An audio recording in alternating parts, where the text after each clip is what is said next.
Today we're going to start getting these deck boards on this deck.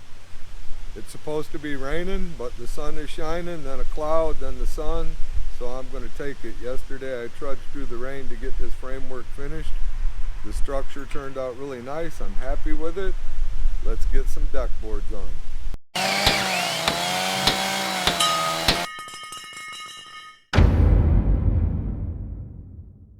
Hi everybody, I'm Jim Dirtdorf and this is Detroit DIY. I'm sorry about the wind, it's cranking pretty good. I've got my deck board up here. These are 12 footers and I need to cut a hole in it for my first post. I'm going to do that with the jigsaw. So I've measured over 1.5 inches and 1.5 inches and then 3.5 inches. And I'll cut to the outside of the line with my jigsaw so that I know I have a little clearance for it to fit. But first I want to come through and I want to check my edge for squareness, and this is good.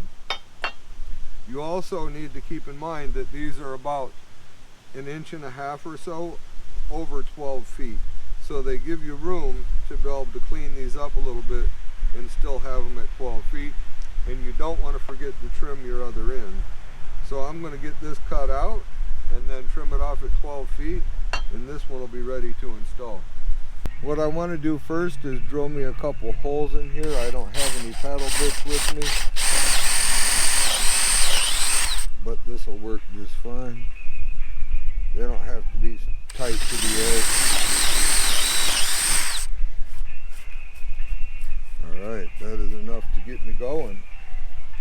Now we'll just take the jigsaw and we'll cut outside the line.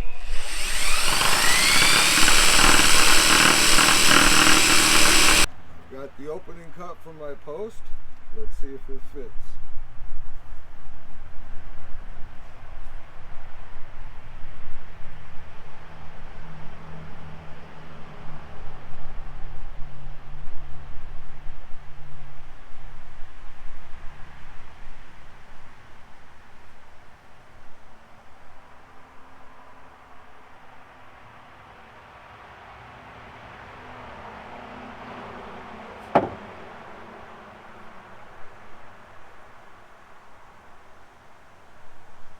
I'm going to be using 2.5-inch decking screws to secure this to the deck frame.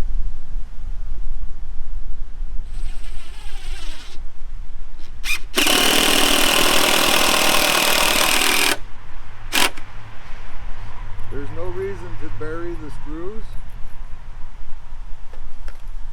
and I just want to go about every 16 inches.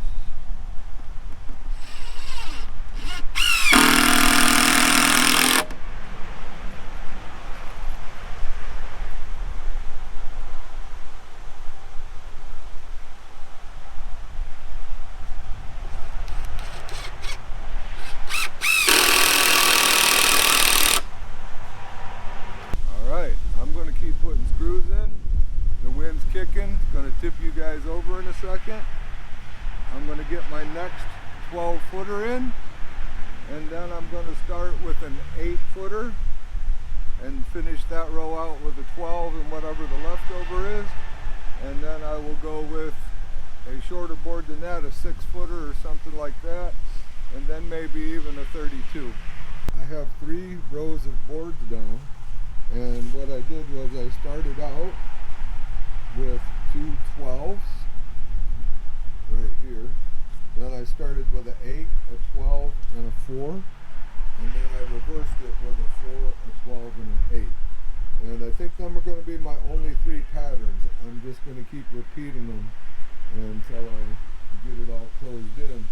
It varies my joints enough and my seams in my boards that I'm happy with it. I am leaving no gap between my boards. The boards are still wet and they will gap themselves just nicely. If there's a variance in width like this and I wind up with that little gap, I'm okay with that. That'll grow a little bit bigger, but I want to try to keep the gaps tight, and this wood is going to shrink.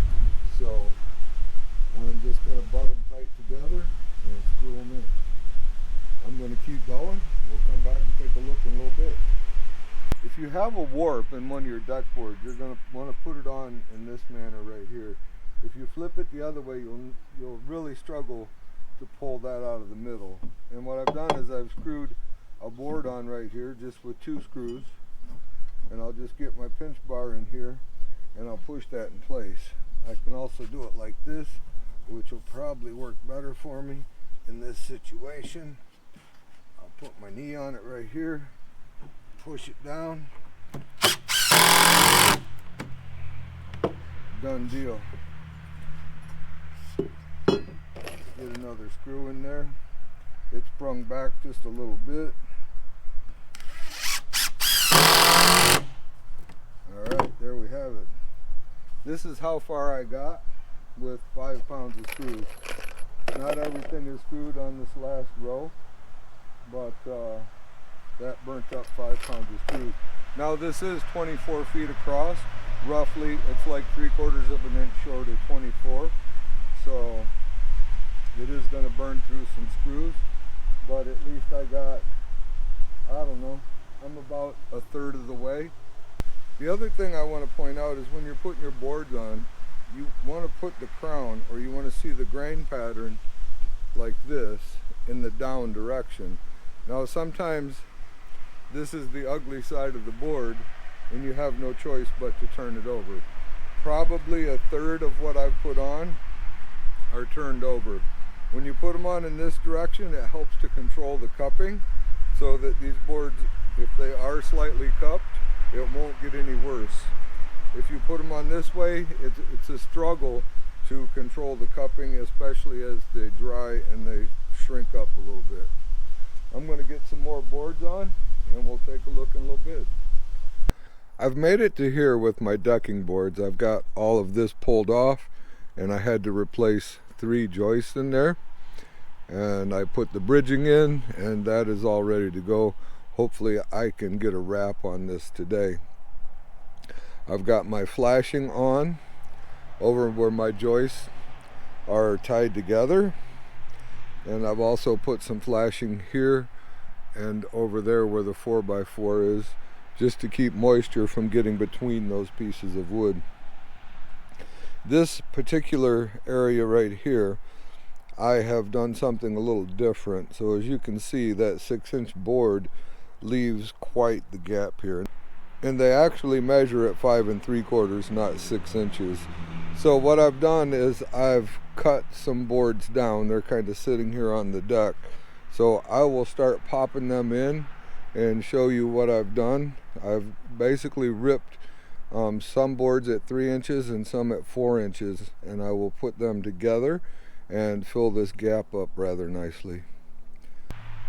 This first piece I'm going to put in, I left it at 6 inches here, or 5 3/4, because it fits up nice to my door, and I notched it out. So the 4-inch pieces will be going up against that.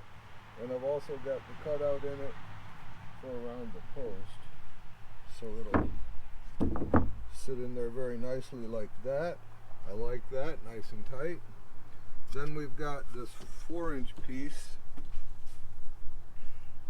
that I've also notched out for around the post.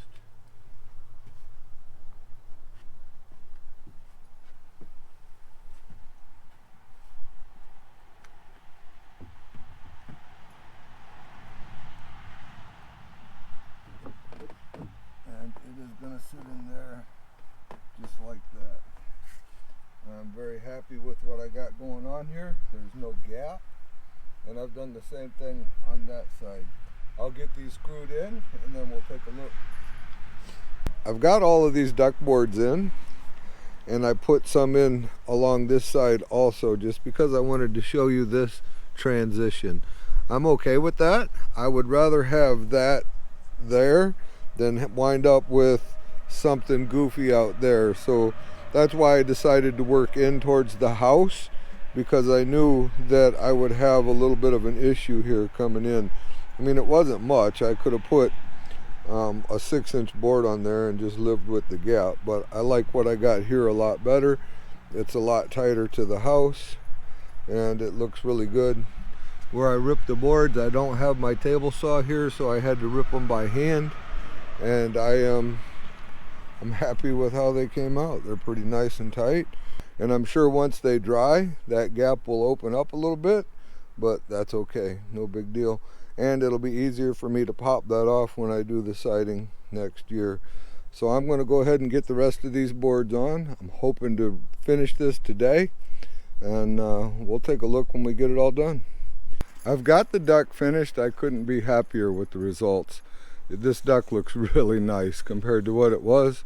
Unfortunately, because of time constraints, I have had to put the old railing back on this side, but that's okay.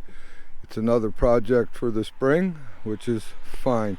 I also still have to get my gravel in here. I actually went and picked it up today, but I'm out of time. I have no time to get it in there. And I'm really happy with how everything turned out, and I believe it looks way better than the composite. Alright guys, that's all we got for this time. If you enjoyed yourself, click on the video or the playlist. It's going to pop up next to me. And remember to always respect the power of your power tools. We'll see you soon.